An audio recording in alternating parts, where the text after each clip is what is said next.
Ki Jai.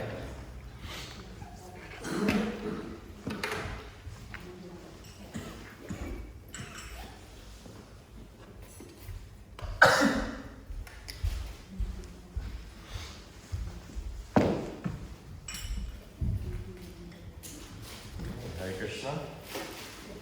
Thanks for coming. So that I'm not sitting here all alone, at least. Nice.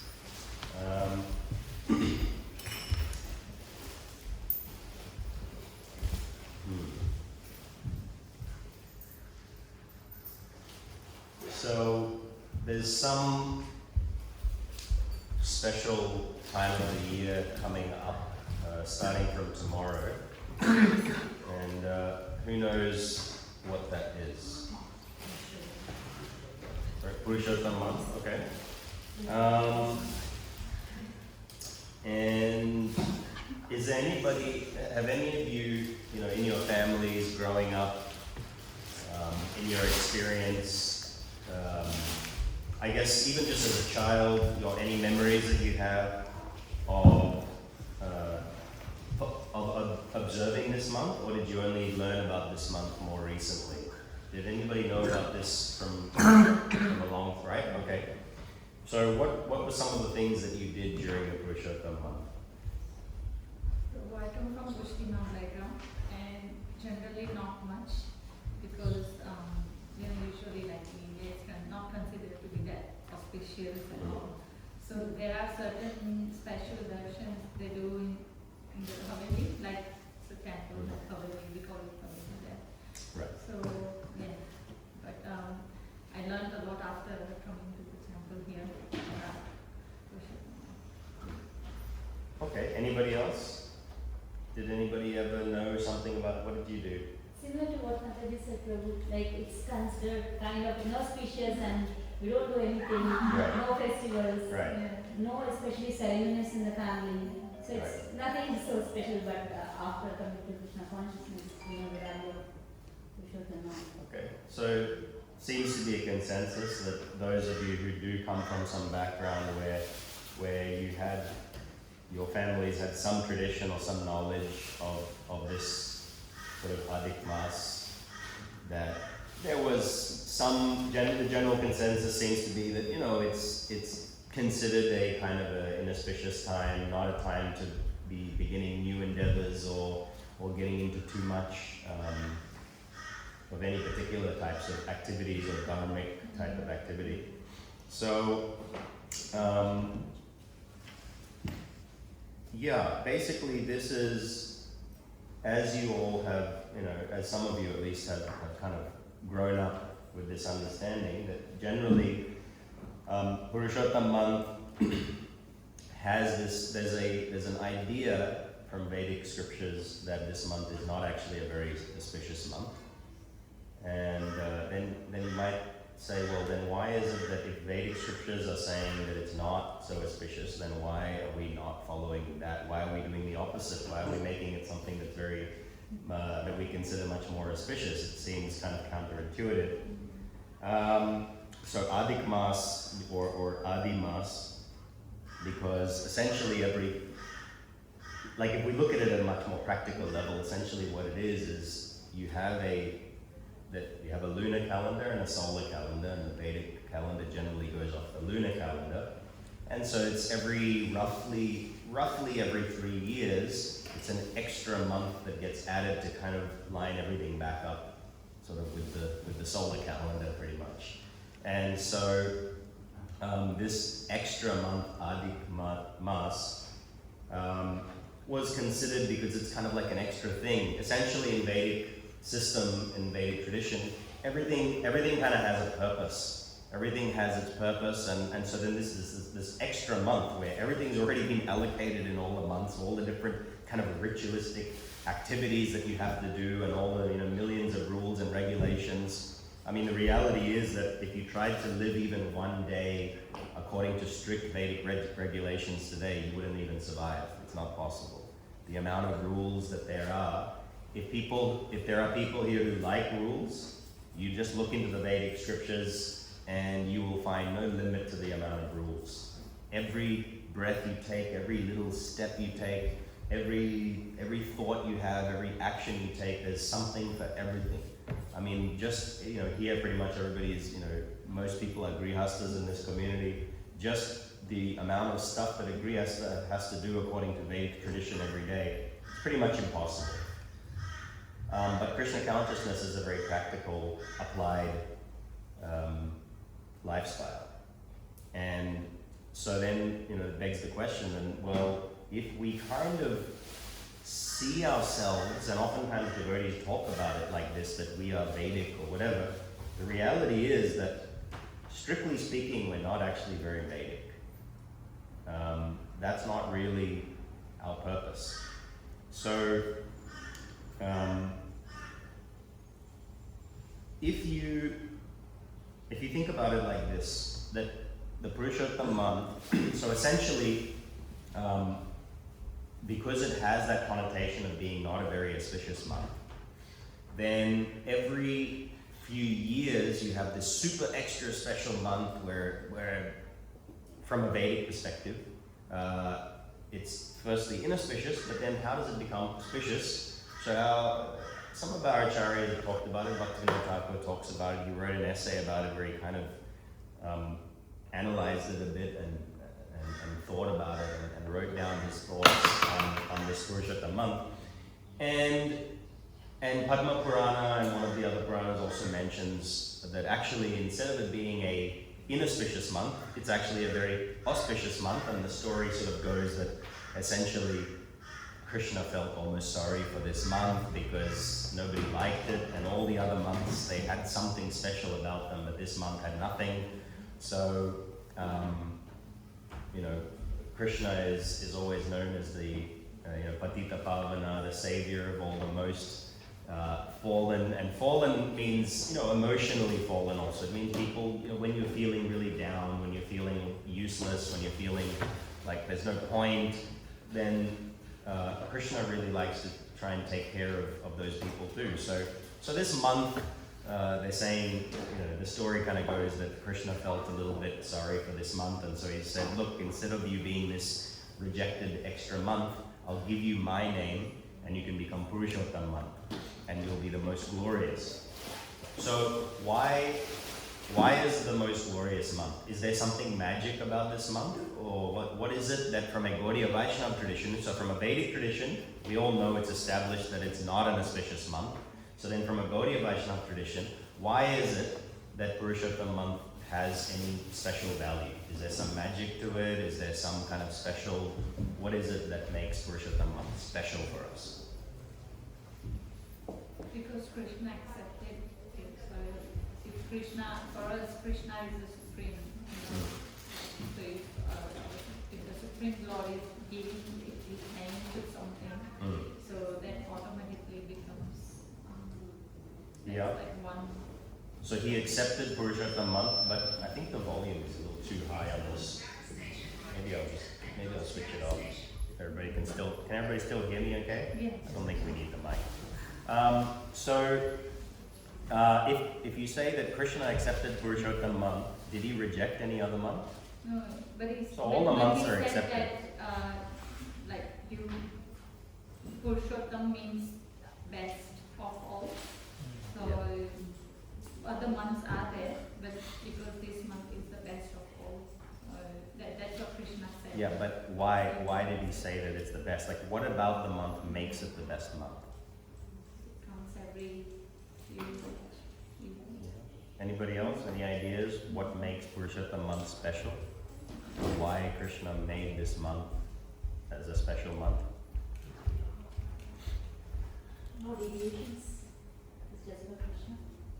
Yeah, that's one answer that the acharyas give, is that because there's no other special importance given to material endeavors, then by default, if you've removed all the material endeavors, it leaves nothing for those who are materialists or those who are inclined more towards spiritual practice. It means if you've removed everything else, then it means, well, basically the only thing left is spend time performing Krishna conscious activities, devotional service, extra chanting, extra devotional service.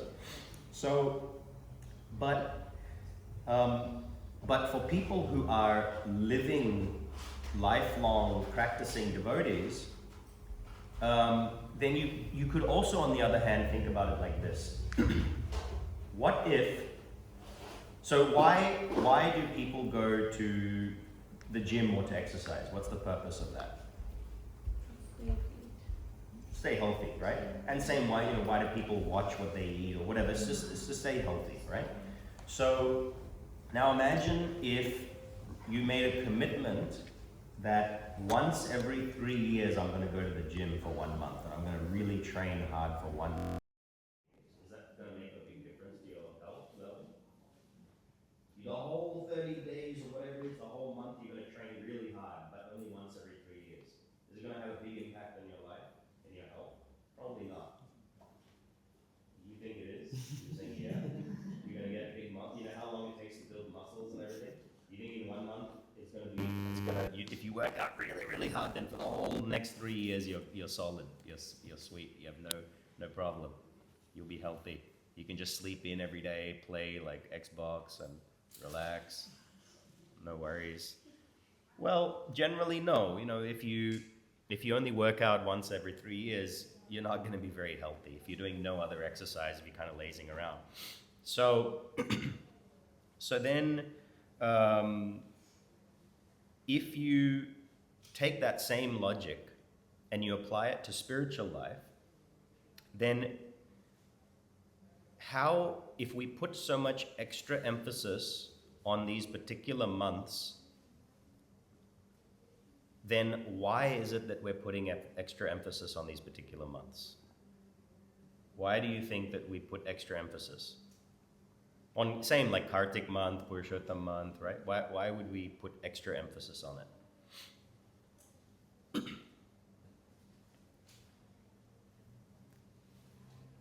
Any idea?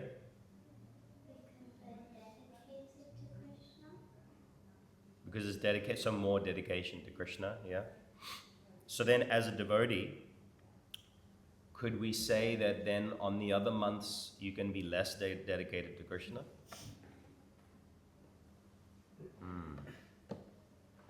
So which month is the best month to have less dedication to Krishna? If Purushottam month is the one we have the most and Kartik also we have the most, then which is the month where we should have the least? None. Well, you're a pure devotee. You must be doing 64 rounds every day. Well, I'll read you something that Srila Prabhupada wrote to Jayapataka Swami. He wrote this letter when he was Jayapataka Das, before he got sannyas, okay? So this is Srila Prabhupada. He says, and this wasn't about Purushottam month, because actually Prabhupada never really gave any emphasis whatsoever to Purushottam month, and he never established any kind of special performance or special rituals for Purushottam month. Prabhupada never established this for Purushottam month. He did talk about Kartik month, but he also didn't give much emphasis to Kartik month either. So let's dig into why is that the case, and why do we now put emphasis on something that Prabhupada didn't put emphasis on, right? So let's hear what Prabhupada says specifically about Kartik month. But the same logic applies, Kartik or Purushottam month. Prabhupada says to Jayapataka Maharaj, he says, you've asked about the specialness of the month of Kartik. And the answer is that a special inducement for persons who are not Krishna conscious to perform some devotional service, right? So for people who are not devotees, it's like some extra incentive to just pull them through the door, get their foot in the door, get them interested in Krishna consciousness. Here's a special deal. You're going to get a good deal this month. You come in, do a little extra japa, do some seva, some 1,000 times, 10,000 times, we can multiply with 1 million times the benefit. And people, I really want million. Then maybe I'm a little interested now, and then maybe I start to do a little chanting or something like that, right? So Prabhupada continues that for persons who are doing nothing in Krishna consciousness, it is an indirect inducement to take to devotional service in earnest seriousness. Every moment is Kartik. Prabhupada said, every moment is Kartik. And so in the same logic, you could say every moment is Purushottam month. We don't have to wait 3 more years for Purushottam month. Every moment is the same. Every single moment of our lives has the same importance. In this connection, Prabhupada says, there is a good example that sometimes a store gives special concession to attract new customers, right?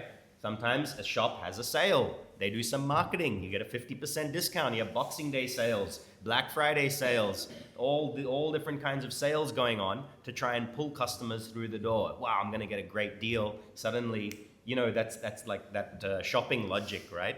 Like you come home and you're like, wow, I just spent $1,000 on shopping.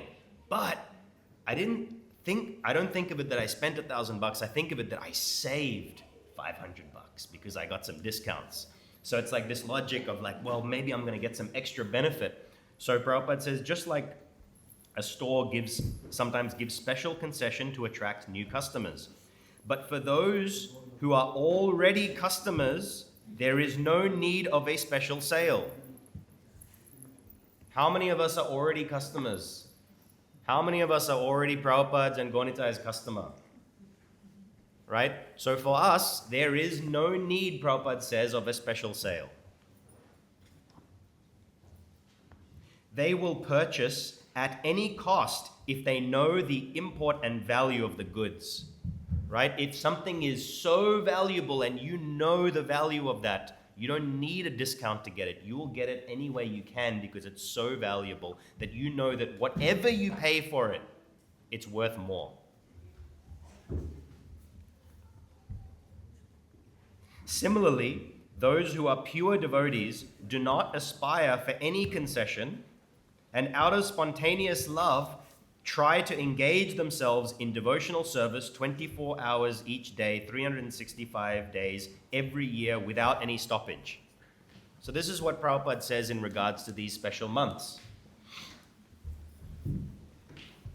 So why is it that in ISKCON, suddenly over the last decade or so, over the last few decades, Kartik has become very important.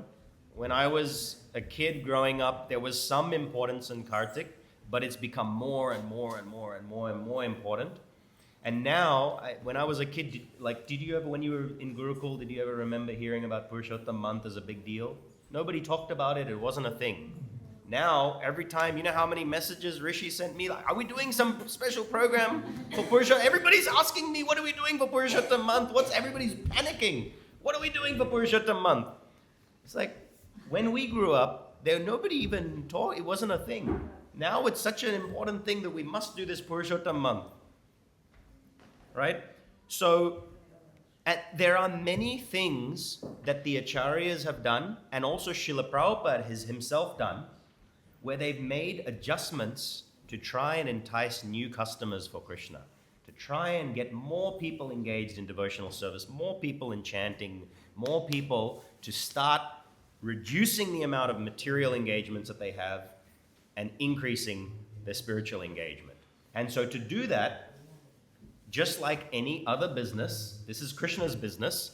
So to do that, sometimes you offer a little sale or you make it seem a little more attractive. You dress it up in a pretty looking package so that it feels more interesting, right? So if somebody is, there's a famous movie, English movie called Mary Poppins. Anybody heard of this? Probably not.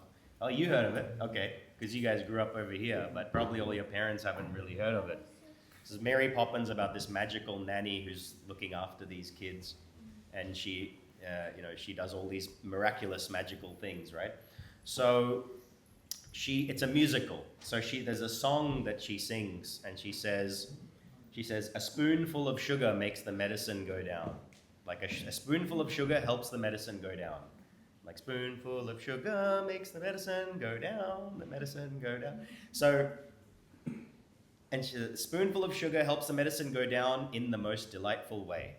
So sometimes Acharyas, like Srila Prabhupada and Bhaktivinoda Thakur and Bhaktisiddhanta Saraswati, have made some little adjustments to package it up in a way to add some little sugar, because we are we're all patients.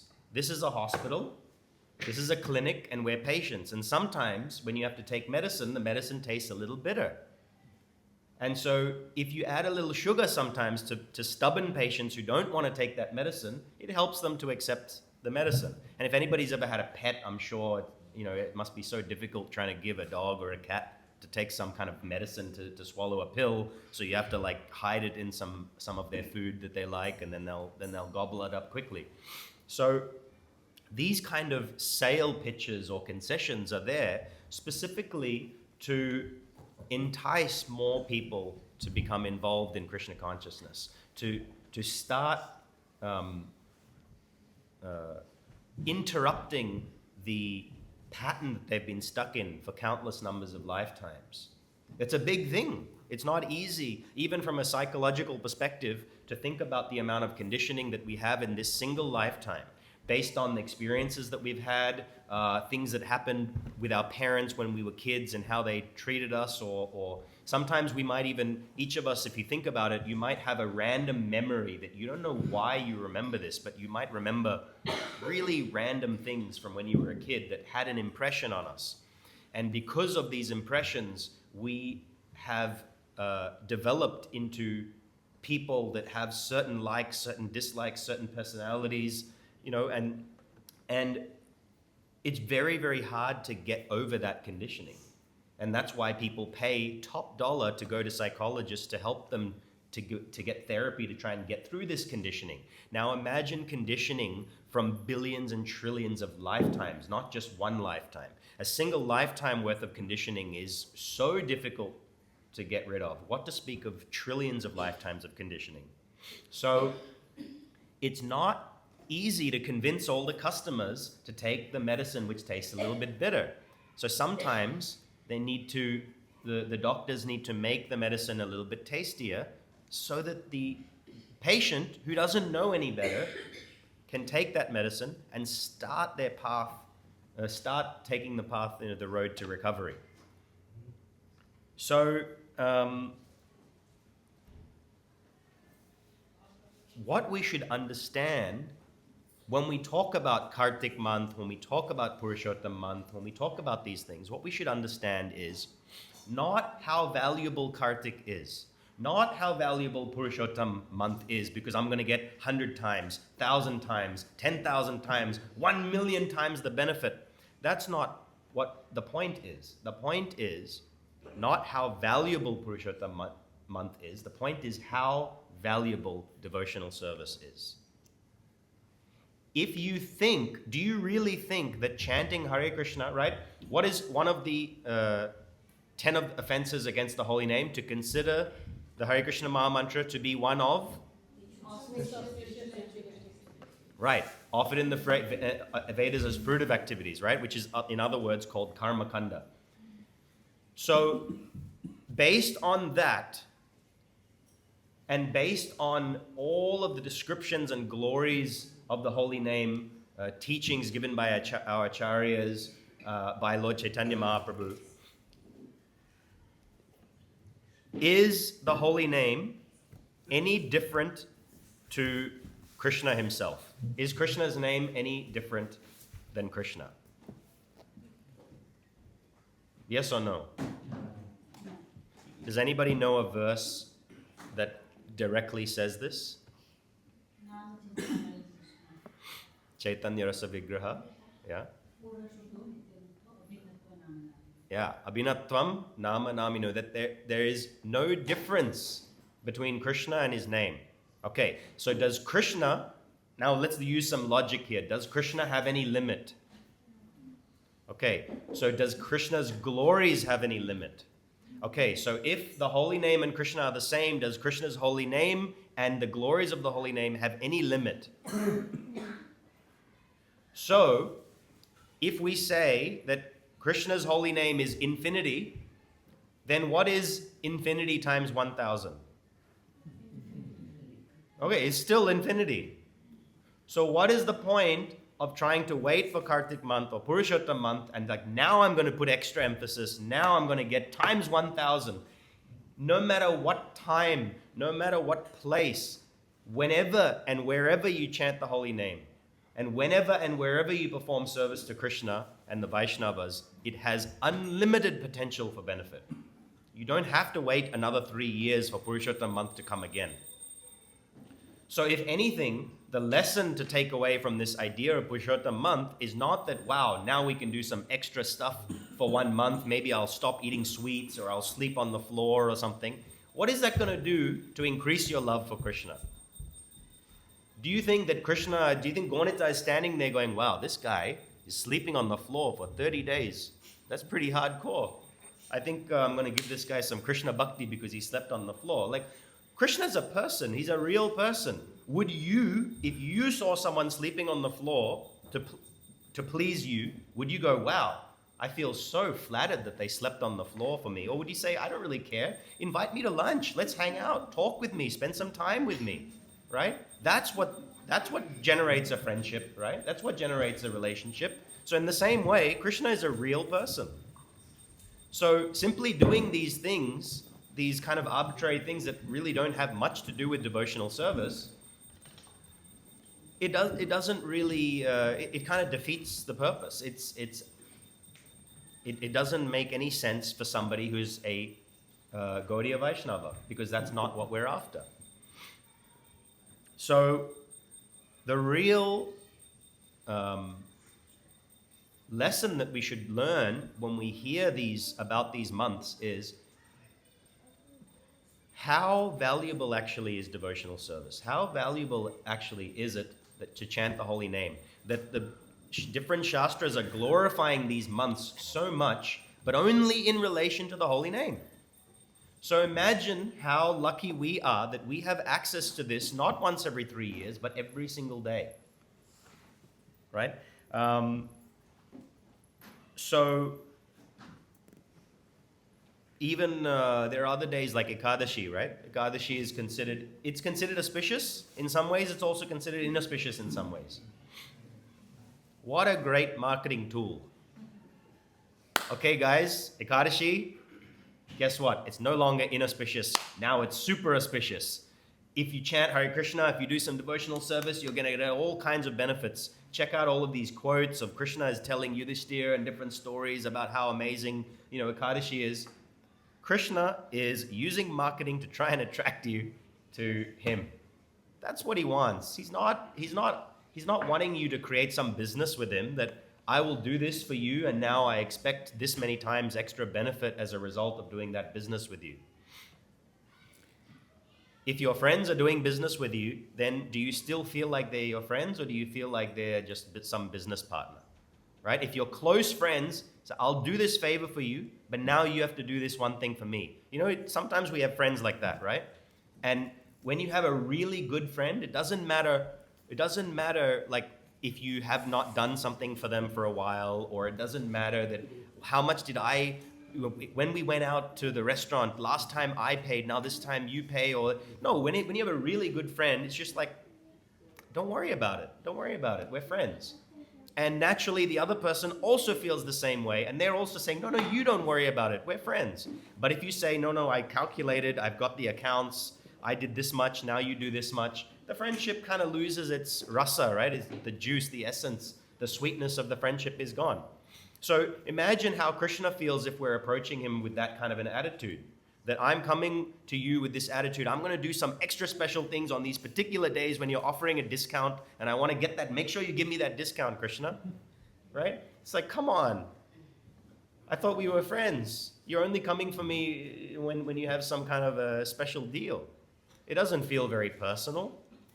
Imagine how they're feeling when they just stand up there and you're only coming for those special deals. You don't come and just check on them sometimes to say, how are you today? For no reason. It's Ekadashi, so now how are you today? I've come to see you on Ekadashi. Oh, Purushottam month. Jai Gornitai, how are you today? What about those quiet days when there's no special thing on the calendar? Imagine how nice they would feel if you just popped in to say hi, to say Hare Krishna Gornitai, how are you? Can I do a little service for you or something? Right? Imagine how you feel when a friend does that for you. Just randomly, for no reason, just buys you a little gift or does something nice for you, not even for any special occasion. Doesn't it kind of melt your heart and make you feel, wow, I really value this friendship? So we don't have to wait for a specific time. We don't have to wait for a specific place. Bhaktivinoda Thakur, he writes a song about this, that no matter where you are, grihe tako, vane tako, sada hari bole. Like, no matter if you're in your house or no matter if you're living in this forest and sleeping under the trees, it doesn't matter where you are, it doesn't matter when you are. There are no hard and fast rules for chanting these names, is what Lord Chaitanya famously said. So, then,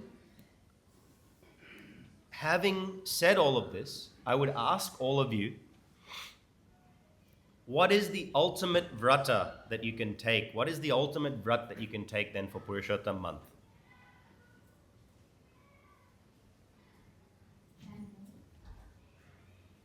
Chant more. Somebody said chant more. Yeah. Yeah. Service. Yeah. Some devotional service to Krishna and to the devotees. Yeah, absolutely. Donations. I mean, if you want to, Yeah. it's up to you. But if a friend comes and gives you some money,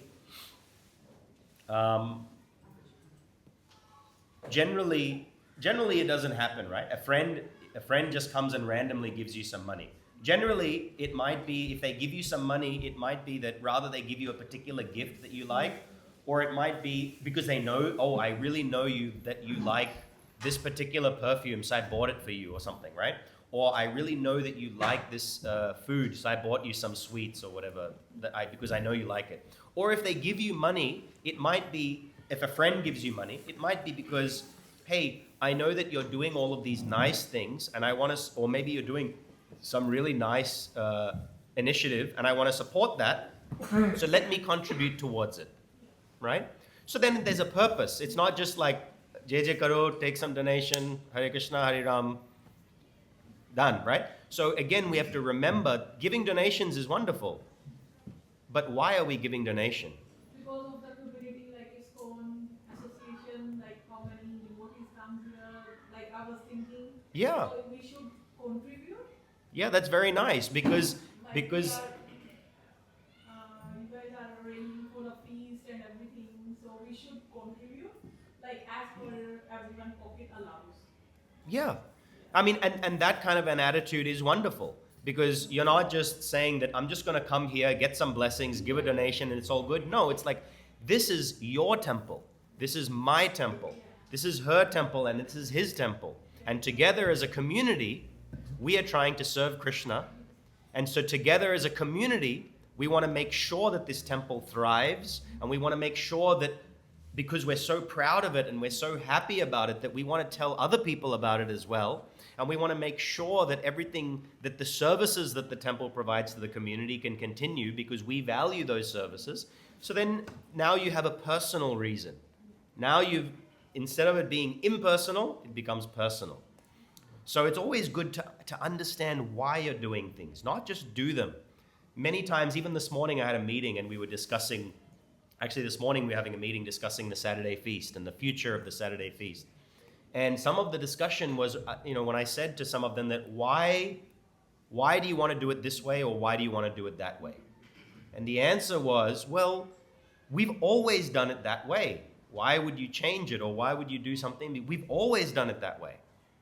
And it's like, yeah, but if you're doing stuff and your rationale for doing that is only because that's the way it's always been done and you have no other reason why, then that kind of becomes impersonal because you don't even know what the reason is. You're just doing it. You're following blindly.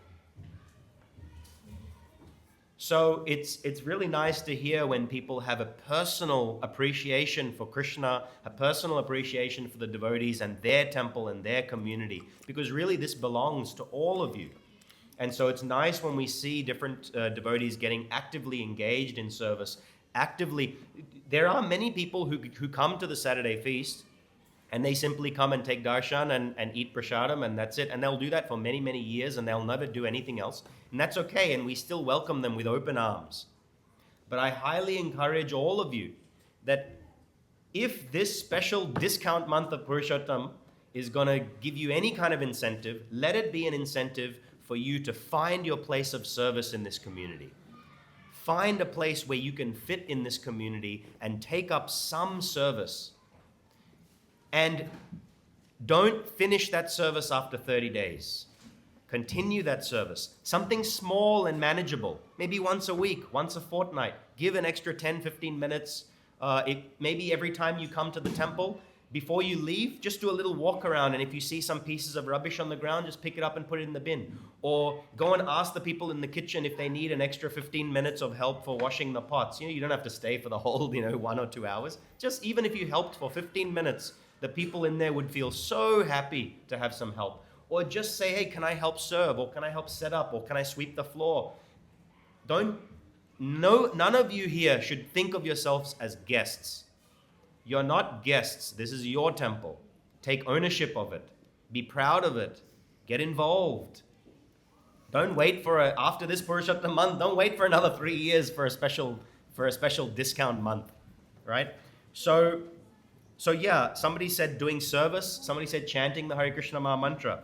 Absolutely. And, of course, following certain principles that have been given by our teachers. So absolutely, these things are really important. But again, the underlying point is, these are things like doing some devotional service and chanting the Hare Krishna mantra.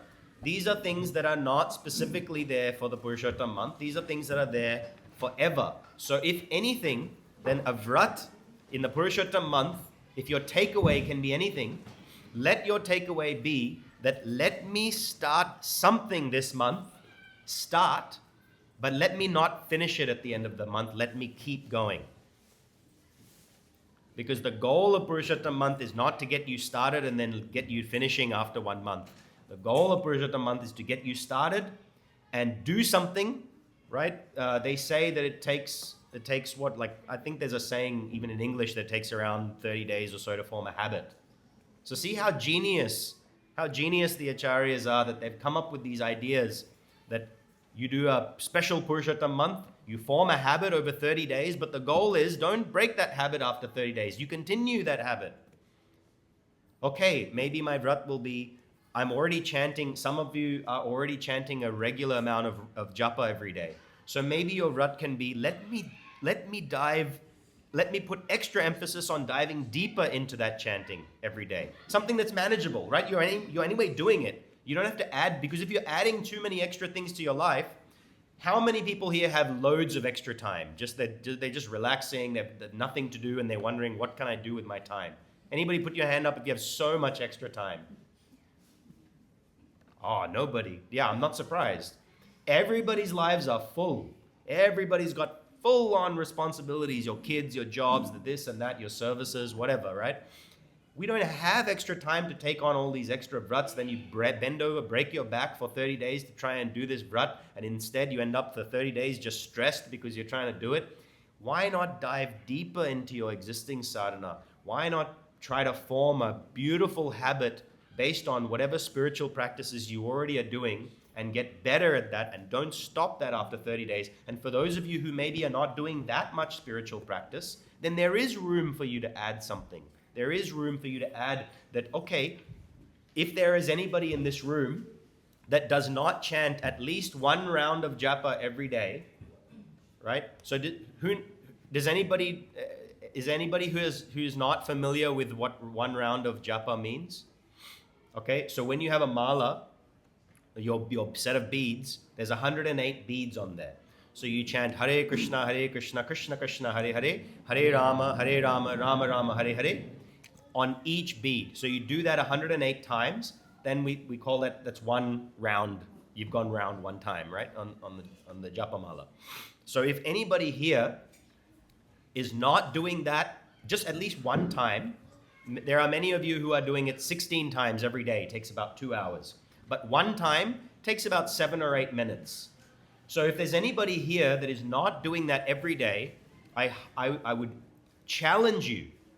This is the Purushottam month 30-day challenge. I challenge you to set aside 7 or 8 minutes every single day for this month.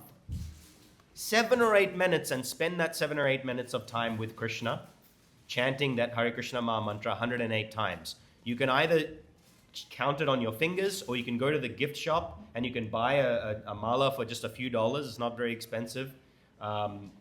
And you can take that home with you. And I challenge you to do that for 30 days and see what happens. And then I challenge you that after that 30 days, you do not give up that practice, but you continue with at least that one round of japa every day. Give 7 or 8 minutes to Krishna, alone time with Krishna, just you and Krishna together. So I highly encourage and challenge any one of you who is not doing that, please today make it, because it starts tomorrow. So today, pick up a set of japamala, or if you have it at home, take them out of the closet and wipe off the dust, take them out of the bag and hold them and be ready from tomorrow. You chant every day 1 round of japa. So,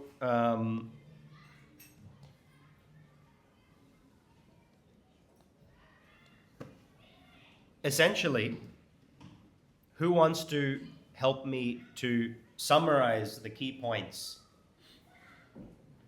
Why is Purushottam month important? Yes?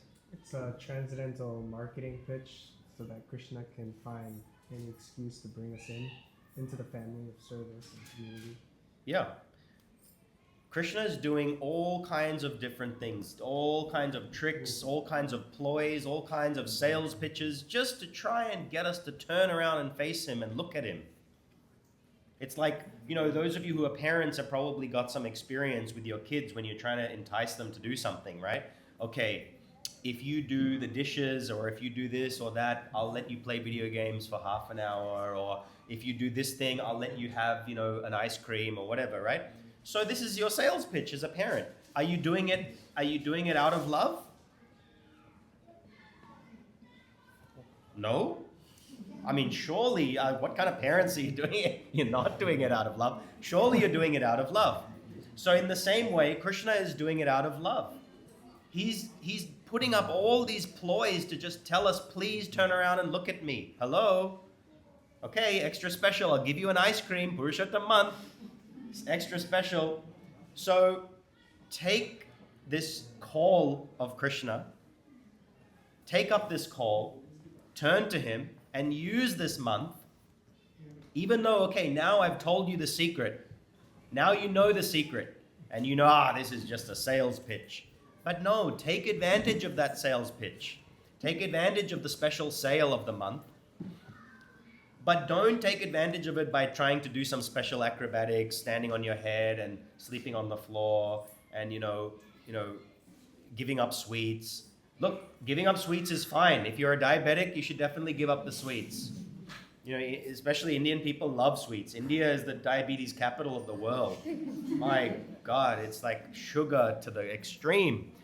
So sure, for your own physical health, give up sweets, but you don't need to wait for Purushottam month for that. Use Purushottam month incentive wisely.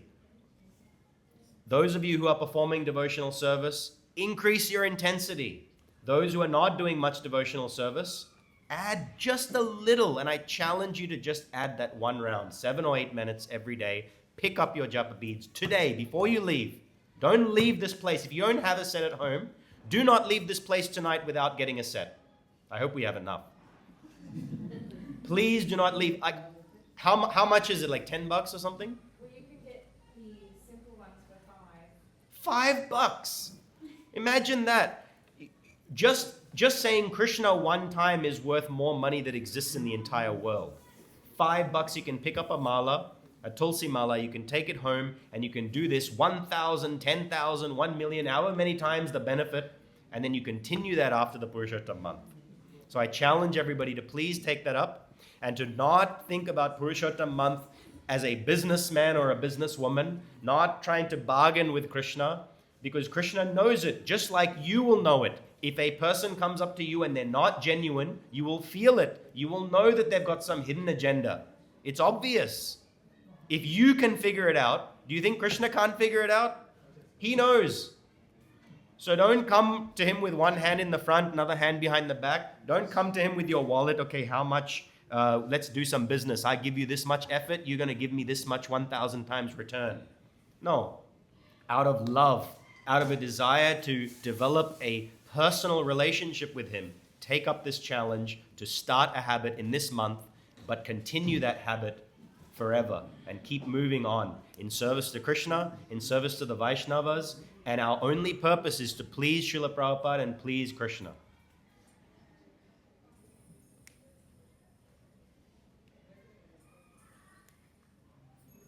Who knows what that is in, what's the Sanskrit word for that?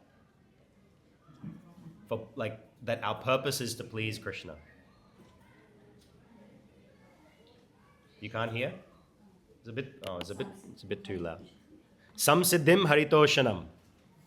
Our entire purpose in everything that we do is samsiddhim haritoshanam. We are trying to please Krishna.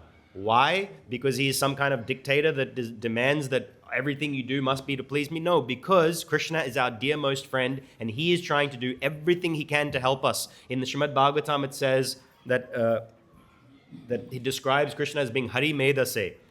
He's using his brain, he's racking his brain constantly to try and figure out how to help all of us. He is our best friend, literally. So reciprocate that.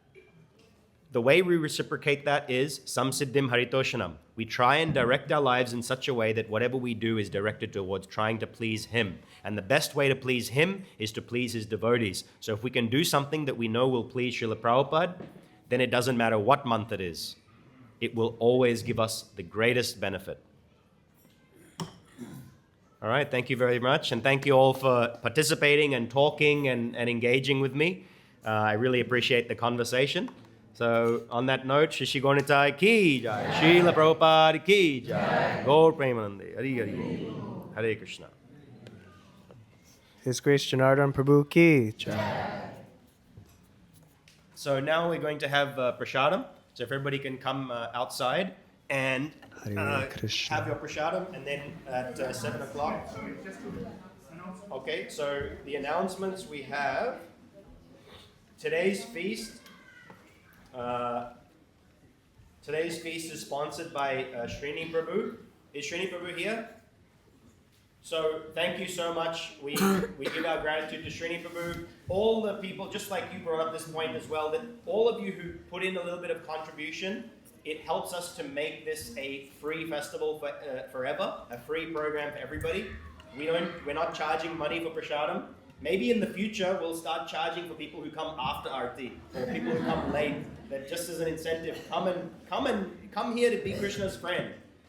So to keep this a free program, all volunteers, we really give thanks to Srini Prabhu and all of those who also help on a regular basis. If you're feeling inspired, you can take up the sponsorship of 1 week. If you come here, how many, like 52 weeks in a year. If you want to take one of those weeks and make it for you and your family or on behalf of a loved one, then slowly throughout the year we'll be able to cover all of the cost of feeding everyone. And you can bring as many friends as you want to. Bring everybody to the temple.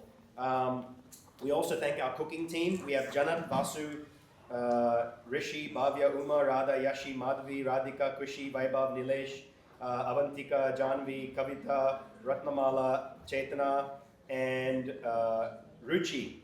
So, if anybody knows anybody in the community here, you'll recognize some of these names, that many of them are our younger devotees.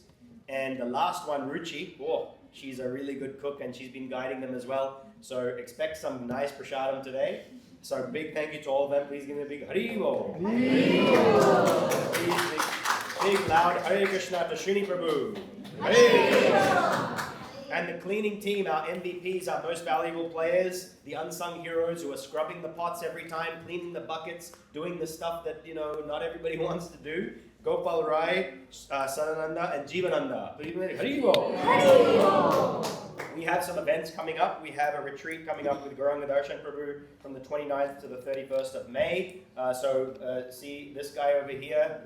He's such a friendly looking guy. Look, he's smiling. Just go and talk to him. He'll sort you out with a spot in the retreat. You better go and talk to him before they all fill up. And we also have another special event coming up on the 13th of June. So some of you may have noticed a big box sitting out the back, a big wooden box, and you might have maybe when you leave today, when you get on the road, just look back at the top point of this building and you'll see a little white pipe sticking out the top. We're going to be putting a big Sudarshan chakra up there. And we're going to be installing it.